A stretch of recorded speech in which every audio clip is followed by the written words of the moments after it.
ಪಂಜಾಬಿ ಮೂಲದ ಲಾರಿ ಚಾಲಕನೋರ್ವ ಕುಡಿದ ಅಮಲಿನಲ್ಲಿ ವಾಹನವನ್ನ ಯದ್ವಾತದ್ವಾ ಚಲಾಯಿಸಿ ಹಲವರಲ್ಲಿ ಆತಂಕ ಮೂಡಿಸಿ ಕೊನೆಗೆ ಪೊಲೀಸರನ್ನು ಹೊಡೆಯುವುದಕ್ಕೆ ಮುಂದಾಗಿದ್ದ ಘಟನೆ ಹುಬ್ಬಳ್ಳಿ ಧಾರವಾಡ ರಸ್ತೆಯಲ್ಲಿರುವ ಪ್ರೆಸಿಡೆಂಟ್ ಹೋಟೆಲ್ ಬಳಿ ನಡೆದಿದೆ.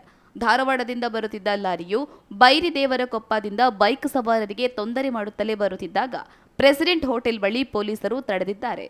ಆಗ ಲಾರಿ ಚಾಲಕ ಗೌರವ್ ಎಂಬಾತ ಪೊಲೀಸರ ಮೇಲೆ ಹಲ್ಲೆ ಮಾಡುವ ಯತ್ನ ಮಾಡಿದ್ದಾನೆ ಎಂದು ಹೇಳಲಾಗಿದೆ. ಸಾರ್ವಜನಿಕರು ಹಾಗೂ ಹೋಂಗಾರ್ಡ್ಗಳು ಅವರನ್ನು ತಡೆದು ಎಲ್ಲರೂ ತರಾಟೆಗೆ ತೆಗೆದುಕೊಂಡಿದ್ದಾರೆ.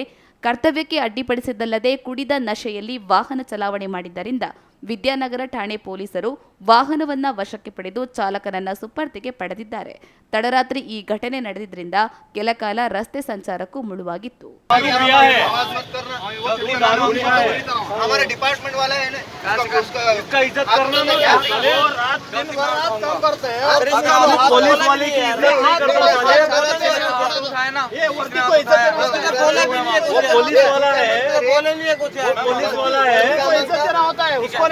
कौन बोला? स्टेज पे तो कुछ बोला भी नहीं है सर।